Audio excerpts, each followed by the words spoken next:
पड़ा, इतना असर पड़ा कि धीरे धीरे उसने चौका भी लगाया, आहार भी हुए महाराज के, और अब तो क्या, वो दीक्षा लेने का उसने श्रीफल चढ़ा दिया, दीक्षा लेने का श्रीफल चढ़ाया।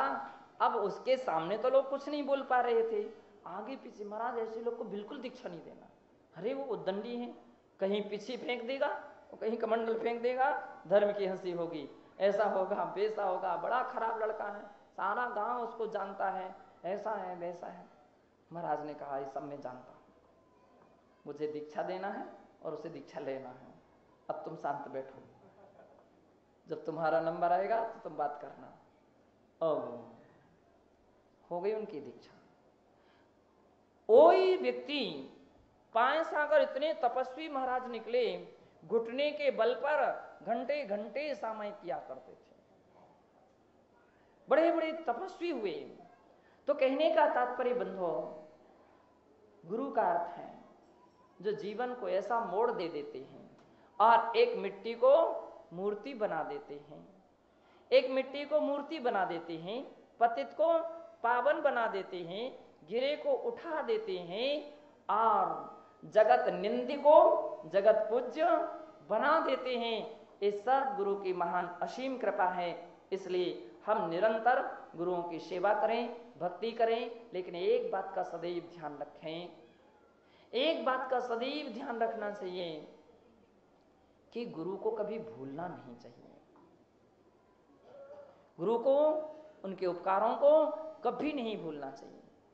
शास्त्रकार कहते हैं कि एक अक्षरस्यापि चैकस्य पदार्थस्योपदेशकं दातारं विस्मरन् पापी किम पुनर्धर्म देशिनम।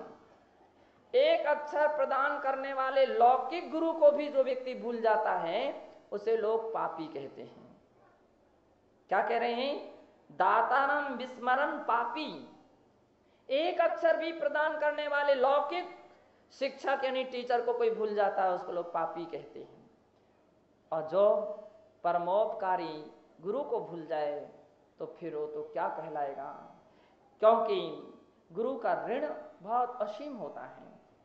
एकमेवाक्षरम यस्तु गुरु शिष्य प्रबोधयेत् पृथिव्यां नास्ति तद्द्रव्यम यद दत्वा चांद्रणी भवेत्। कहते हैं खाली एक अक्षर परमार्थ के प्रदान करने वाले जो गुरु हैं उनका उपकार इतना कीमती होता है, उसके ऋण के लिए सारी पृथ्वी के द्रव्य को भी दिया जाए तो भी वह पूरा नहीं हो सकता है।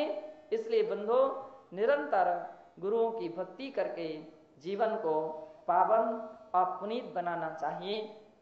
यही बहुश्रुत का अर्थ हुआ कि हम निरंतर उन परमेष्ठी की, उपाध्याय परमेष्ठी की अच्छी श्रद्धा भक्ति से जो हमको शिक्षा प्रदान करने वाले गुरुजन हैं उनका आदर करें, उनका विनय करें, उनका यथाविधि सम्मान करें, जो भी उनसे सीखें कभी उनका नाम ना छिपाएं और अपने जीवन को उनके कहे हुए रास्ते पर लगाएं, तभी हमारा जीवन पावन पुनीत बन सकता है।